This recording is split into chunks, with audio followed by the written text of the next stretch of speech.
자, 9번째 강의입니다. 오늘은 우리가 일반적으로 얘기하는 힘을 어떻게 다룰 것인지, 힘을 다루는 테크닉을 먼저 좀 살펴보고 지나가야 되겠어요. 중학생 때부터 힘 하면은 그 힘이 뭐야라는 질문에 힘에 대한 정의는 일반적으로 두 가지로 요약할 수 있어요. 하나는 힘이라고 하는 것을 형태 변화를 일으키는 원인, 이렇게 바라보는 입장이 있고요. 그 다음 두 번째가 힘이란 속도를 변화시키는 원인, 이렇게 바라보는 입장이 있었죠. 형태를 변화시키는 원인 하면 떠오르는 게 누구냐면 아마 후크라는 과학자가 기억날까요? 이 사람 귀족이에요. 귀족이니까 그렇지, 귀족이 공부도 열심히 할 이유가 사실 별로 없죠. 왜냐하면 귀족은 일 안 하지 않아도 먹고 사는 사람이잖아. 그러니까 귀족인데 뭔가 연구에도 치중했다 그러면 일단은 괜찮은 귀족이었다고 봐줄만 해요. 후크라는 사람은 용수철을 가지고 실험을 해봤어요. 해봤더니 무거운 물체를 매달수록 더 많이 늘어나. 그래서 가해진 힘에 의하여 용수철 상수 K가 X만큼 늘어나는 이런 상황. 이게 뭔 소리냐고? 아무것도 아니에요. 힘하고 늘어난 길이하고의 관계를 따져봤더니 줄을 하나 매달았을 때 늘어난 길이가 요만큼이었다고 합시다. 두 개 줄을 매달았더니 늘어난 길이가 요만큼이 되었어요. 이런 식으로 가해진 힘에 따라 늘어난 길이를 따져봤더니 대략 이런 일차함수의 관계를 갖더라는 거야. 이때 이 기울기를 뭐라고 부르지? 하면 이거 우리가 x분의 f라고 부를 거 아니에요. 이 기울기를 나중에 귀찮으니까 k라 부르기로 하고 용수철 상수라고 합니다. 그래서 만들어진 식이에요. 이 그래프를 읽으면 어떻게 돼? f는 kx죠. 그렇죠. 그래서 후크라는 사람에 의해서 정의되었던 이 f는 kx라는 형태를 바꿔주는 원인으로서의 힘이 있고요. 그 다음에 속도 변화의 원인 하면 다음 시간에 우리가 뉴턴의 운동 법칙을 통해서 좀 더 자세하게 살펴보겠지만 뉴턴에 의하여 주장되었던 얘기가 있죠. 그게 바로 뭡니까? f는 ma라는 관계식입니다. 학생들이 이게 운동 방정식이니까 방정식이라는 건 원래 뭐야? F 알고 M 알면 A 구할 수 있다 이거 아니야? 또는 F 알고 A 알면 질량 구할 수 있다. 또는 A하고 M 알면 힘 구할 수 있다. 방정식이라면 이 모든 걸 다 할 수 있는 거겠지만 뉴턴에서는 힘 알고 질량 알면 가속도를 구할 수 있다라고 하는 측면이 가장 부각되어 있죠. 자, 어쨌든 우리가 세부적으로 힘이란 무엇인가에 대하여 다음과 같이 두 가지의 정의를 내릴 거예요. 당분간 계속 이걸 살펴볼 거야. 하지만 오늘 다루려고 하는 내용은 이런 게 아니고요. 힘을 어떻게 다룰 것인가에 대한 얘기에만 집중할 거예요. 자, 힘의 표시.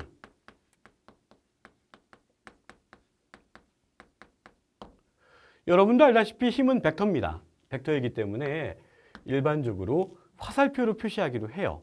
이때 처음에 시작점을 작용점이라고 불러요. 작용점이 얼마나 중요한지 이따가 조금 이따 설명하게 됩니다.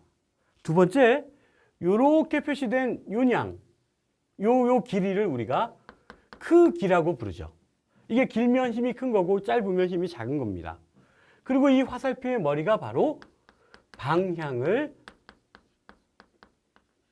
나타내죠. 그래서 힘은 일반적으로 이렇게 표시한다. 이런 내용을 언제 배웠냐면 중학교 때쯤 배웠겠죠. 중학교 1학년, 2학년 때. 근데 이렇게 끝내면 안 돼. 이거 실질적인 상황에서 적용시킬 수 있어야 힘을 안다고 할 수 있어요. 자, 오늘은 힘을 어떻게 표시하는지 한번 연습해 볼게요. 지구입니다. 지구 주변에 지금 달이 지나가고 있어요. 둘 다 너무 크고 실제보다 너무 가깝고 하지만 그렇다고 생각하고 봐주세요. 뉴턴이 알아냈죠. 얘는 서로 연결되어 있지도 않은데 힘을 가하고 있어. 그 힘이 어떻게 전달되느냐는 지금 우리의 논점이 아니에요. 어쨌든 분명히 지구가 달을 당기고 있죠. 우리 원운동에서 배웠지만 원운동 하려면 반드시 뭐가 필요해? 구심력의 역할을 하는 애가 필요하죠. 이 구심력을 역할을 하는 이 힘이 있기 때문에 달이 원운동하는 거라고. 자, 그럴 때 지구가 달을 당긴다 했잖아. 잘 보세요. 이 문장에서 목적어가 달이죠. 지구가 달을 당기죠. 작용점을 반드시 목적어에 붙인다. 아우, 이게 너무너무 중요해. 아주 기본적이고 모든 학생들이 이걸 다 알고 있을 것 같아서 보통 선생님들이 설명을 안 해주세요. 그러면 안 된다는 얘기를 하려는 거예요. 지구가 달을 당긴다. 작용점 어디에 붙인다고? 그렇죠. 목적어에. 이걸 우리가 보통 작용이라고 얘기합니다. 그러면 그 작용에 반하여 달이 지구를 당긴다. 이렇게 표현하기도 합니다. 이걸 우리가 반작용이라고 하죠. 그럼 달이 지구를 당긴다는 어디다가 표시할까요? 자, 제일 중요한 게 작용점을 어디다가 표시하느냐예요. 달이 지구를 당긴다라면 동일직선상으로 지구에 작용점이 있고 같은 크기의 힘을 그려야 이게 바로 반작용입니다. 실제로 고등학교 학생들 그냥 무작위로 한 10명쯤 늘어놓고 이걸 제대로 표시해 보세요 하면 다들 머리만 극적거리고요. 또 막상 해보면 한 3명 정도가 제대로 그리는 충격적인 상황을 내가 여러 번 봤어요. 한 번만 더 연습을 해봅시다. 자, 이 상황 말고 우리가 일반적으로 일상에서 겪을 수 있는 또 다른 예를 들어볼게요.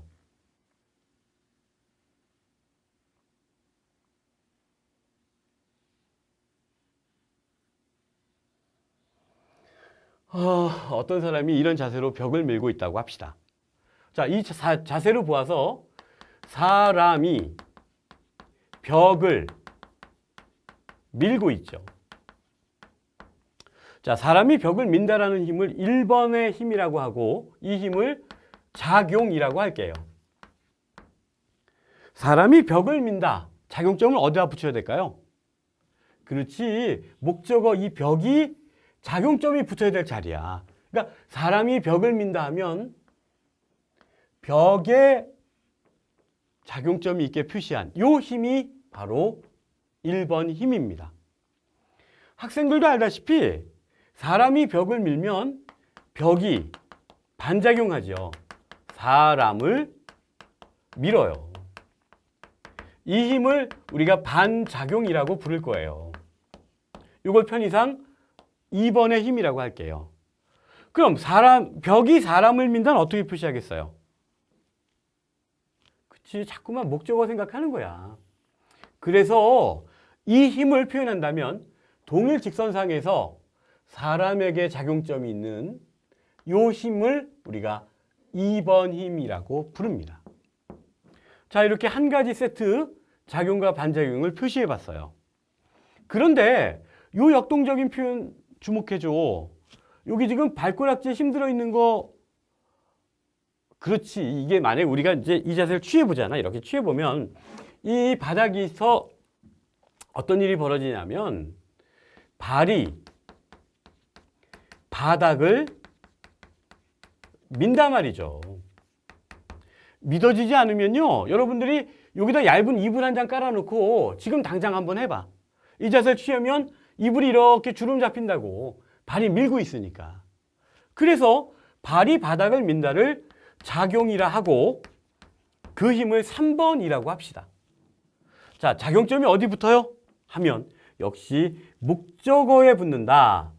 발이 바닥을 민다는 여기 바닥에 작용점을 붙여서 표시한다. 3번입니다. 그러면 발이 바닥을 밀면 힘은 늘 쌍으로 존재한다. 이게 뉴턴이 하고 싶었던 제3법칙이잖아. 작용 반작용의 법칙. 그러니 바닥도 발을 민다. 이렇게 반작용을 쓸 수 있죠. 이걸 4번의 힘이라고 할게요. 이렇게 한 세트인 거야. 그럼 바닥이 발을 민다는 작용점이 발에 있으니까 당연히 발에다가 이렇게 표시를 해야 됩니다. 자, 이 그림을 보면 몇몇 학생들이 불쾌합니다. 왜? 그동안 배웠던 바에 의하면 작용, 반작용은 동일 직선상에 놓여야 한다고 했는데 지금 이 그림은 어때요? 약간 비껴져 있지. 사실 내가 잘 못한 겁니다. 원래대로 하면 이 두 개의 벡터는 평행이동해서 동일 직선상에 놓여야 해요. 그럼에도 불구하고 이걸 과장되어 그린 이유는 작용점을 어디다 표시하는 게 중요한지를 정확하게 표현하려고 하는 겁니다. 지금 이렇게 두 개씩 짝지어진 작용, 반작용들이 있었어요. 그런데 사람들이 질문을 바꿔요. 그러면 이 사람은 움직일까? 자, 이런 질문을 받으면 이제 여러분들은 어떤 짓을 해야 되느냐? 자, 이 그림이 한 번 더 그리는 거예요. 좀 비슷하게 그리려고 했는데 자, 그래 보이지 않는 건 전적으로 내 탓으로 돌려주세요. 자, 이 옆에 그림을 다시 그려놓을게. 자, 이 사람은 움직일까라고 하는 이 질문은 우리의 관심이 이 사람이라는 데 있어. 그럼 이 사람이 움직일지 안 움직일지를 알면 어떻게 해야 돼? 이 사람이 받은 힘을 비교해야죠. 자, 이 그림에서 사람이 받은 힘이 몇 번입니까? 하고 물으면 사람이 받은 힘이란 이 말은 사람의 작용점이 있는 힘이죠.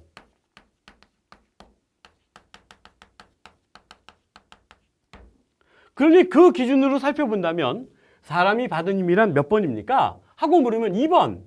근데 얘를 이쪽으로 왜 옮겨 적었을까요? 벡터는 평행 이동이 가능하니까. 편의상 그런 거예요. 또 힘이 있다면 몇 번?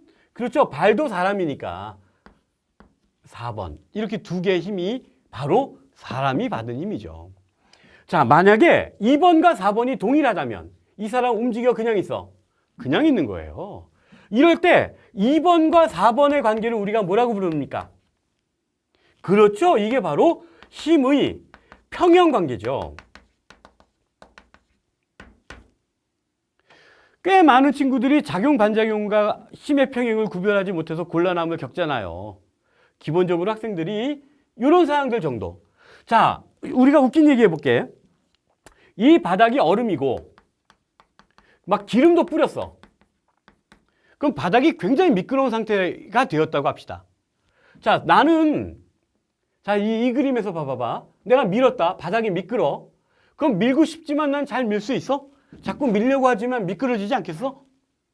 그래서 세게 밀고 싶었지만 잘 밀지 못했다면 당연히 그 반작용도 작아지겠죠.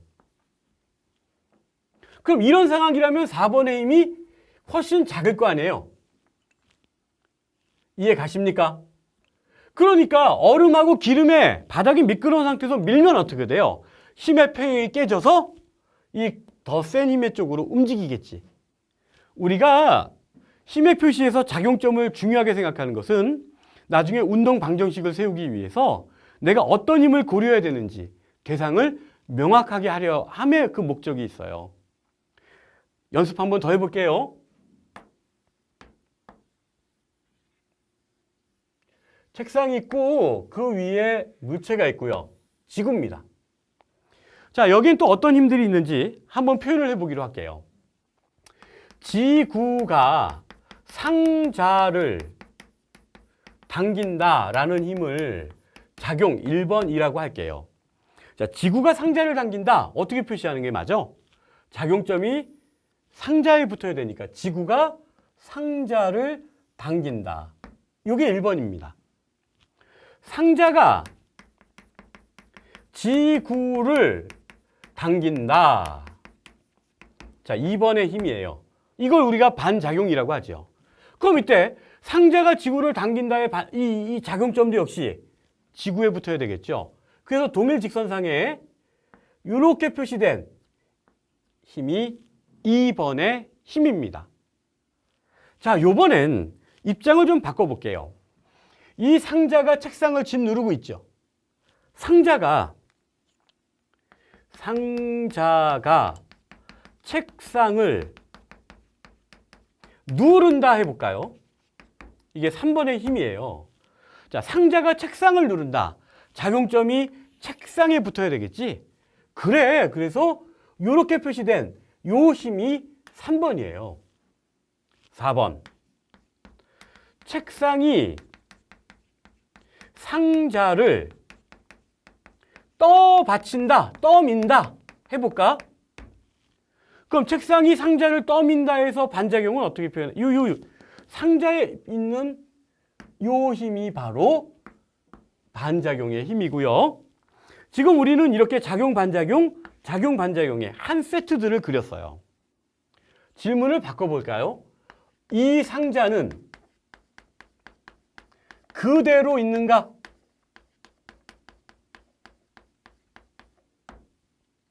자, 이렇게 질문하면 이건 입장이 전혀 달라지는 거예요.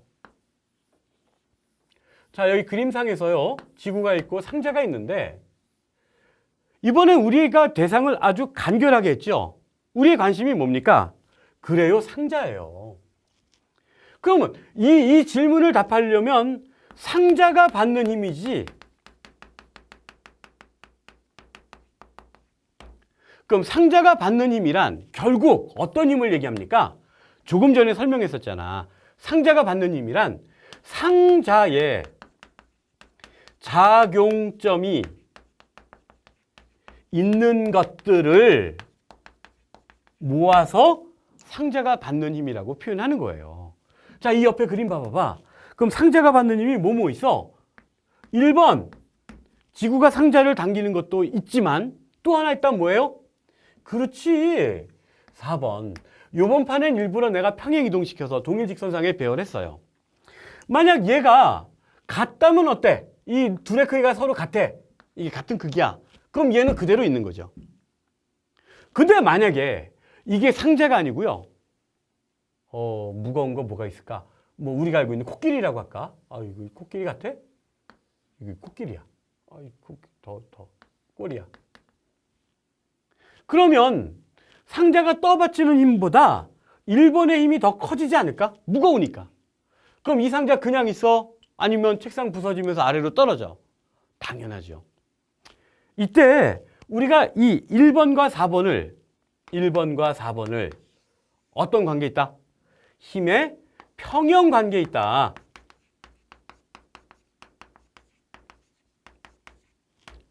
아직 끝나지 않았어요. 오늘 우리는 어떤 물체가 받고 있는 힘 중에서 물체 운동에 관여된 힘만 솎아낼 거야. 그래서 그 힘의 크기를 비교해서 얘가 힘의 평형일지 아니면 누가 더 커져서 형태가 찌그러지는지 속도가 변하게 되는지 그것들을 살펴보려고 하고 있습니다. 다음에 예를 볼까요? 자, 이번에는요, 어떤 물체에도 있는 그림부터 시작할게요. 천정의 끈에 물체를 매달고 그 밑에 지구가 있습니다. 자, 여기에 작용하는 여러 가지 힘들을 지금부터 한번 차근차근 적어볼게요. 첫 번째, 지구가 공을 당긴다라는 힘이 1번 작용이라고 할게요. 작용. 지구가 공을 당긴다. 공에 작용점을 붙인다. 1번. 2번. 공이 지구를 당긴다. 자, 이 둘의 관계를 작용, 반작용이라 부른다는 건 여러분들이 아실 거고요. 동일직선상으로 이렇게 지구의 작용점을 붙여 표현했습니다. 그런데 여기 보세요. 공이 밧줄을 당기는군요.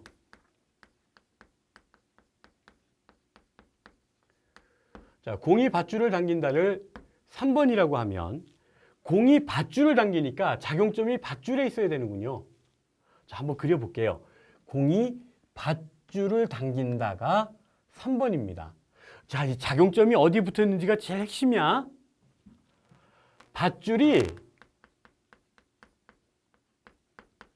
공을 당긴다가 반작용입니다. 이걸 4번의 힘이라고 하고 이 둘의 관계가 작용 반작용입니다. 이때 밧줄이 공을 당긴다니까 작용점이 당연히 공에 붙어야 되겠죠. 원래 동일직선상인데 설명하기 위해서 약간 엇갈려 그리는 겁니다. 이렇게 4번의 힘이 있어요. 다음, 자, 여기 위에를 바라보시면요, 밧줄이 천정을 당긴다 라고 얘기할 수 있겠죠. 자, 밧줄이 천정을 당겨서 사실 무거운 물체가 매달리면 천정이 이렇게 늘어지기도 해요. 그럼 작용점이 천정에 붙어야 되니까 천정을 당긴다, 천정을 당긴다가 5번입니다. 천정은 밧줄을 당긴다고 하면 이 힘을 6번이라고 부른다면, 천정이 밧줄을 당긴다니까 역시 작용점이 밧줄에 붙어야 돼요. 그래서 밧줄의 작용점을 표시하여 이렇게 그려진 힘이 6번이에요. 자, 그림이 너무 붙어 있어서 잘 표현이 될지 안 될지 모르겠는데 모니터로라도 확인을 해서 작용점을 어떻게 붙이려고 했는지 좀 주목해 주세요. 이때 질문이 이래요. 자, 이때 이 공이 받은 힘이 어떤 게 있냐라고 물었습니다. 자, 공이 받은 힘이 뭐가 있을까요? 하면 공에 작용점이 있는 힘이니까 1번의 힘이 공에 작용점이 있고요. 또 그렇죠, 4번의 힘도 공에 작용점이 있습니다. 이 공에 작용점이 있는, 그러니까 만약에 1번과 4번의 힘이 동일하다면 이 둘은 어떤 관계? 힘의 평형관계라고 얘기할 수 있어요.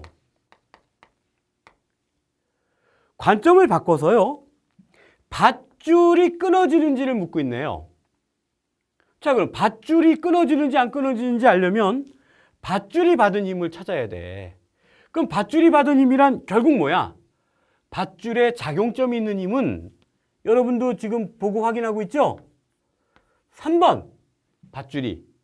또 누구 있지? 그래요, 천정이 밧줄을 당기는 6번의 힘이 역시 밧줄이 받는 힘이에요. 밧줄이 끊어지지 않고 버티고 있다는 건 결국 뭐야? 이 둘도 서로 같다는 거예요. 이것도 역시 힘의 평형관계라고 얘기합니다. 그런데요, 3번과 4번은 어떤 관계죠? 다시 3번하고 4번은 같은 색깔이잖아. 요거. 이 둘의 관계는 작용 반작용이잖아요. 작용 반작용은 언제나 같은 크기예요. 그러니까 이렇게 해석할 수 있어. 얘랑 얘는 같은 크기인데 얘랑 얘도 같은 크기고 그리고 얘랑 얘도 같은 크기죠. 1번, 4번, 3번, 6번은 다 같은 크기야. 그래서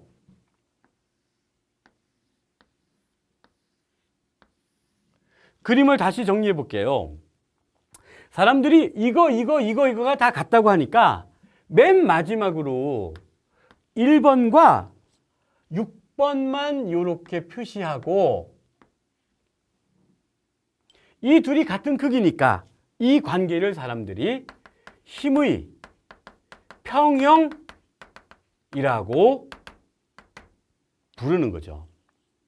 자, 우리가 조금 전에 살펴봤던 계속 우리의 관점이 뭐였냐면, 어떤 물체가 힘을 받는다면 작용점을 어디다가 표시해야 되는지, 그 작용점의 표시를 제대로만 할 수 있으면 우리가 이 두 개가 어떤 물체가 받는 힘을 찾아내고 그 힘이 같은지 다른지도 판단해 볼 수 있다는 거예요. 자, 여기서 이 물체의 질량이 m이라면 1번의 힘의 크기는 중력 mg죠. 뭐 이건 크게 불만이 없을 거예요. 지구가 물체를 잡아당기는 힘이죠. 그러면 6번의 힘은 뭐죠? 이 둘이 같은 크기니까 mg가 아니라 mg와 같은 크기죠. 보통 중학교 때 또는 고등학교 때 선생님들이 장난치는 문제로 이런 문제를 냅니다. 질량이 m인 물체를 용수철에 매달아 놨더니 10cm가 늘어났습니다. 이제 이 물체를 요번엔 이렇게 도르래에다가 용수철을 연결하고 양쪽에 질량이 m인 물체를 매달았다면 자, 이 물체는 얼마나 늘어날까요? 아마 대부분의 학생들이 한 번은 본 적이 있는 문제일 것 같아요. 보통 이제 어떤 생각을 하기 쉽냐면은 하나 매달았을 때 10cm 늘어났으니까 두 개 매달면 얼마 늘어나? 20cm 이렇게 대답하는 친구들 10명 중에 한 5명 있어요. 그럼 안 된다는 얘기를 지금 하는 거죠. 왜? 사실은 말이야. 여기도 mg가 있지만 요 위에서 잡아당기는 힘도 얼마야? 그치? mg와 같은 크기죠.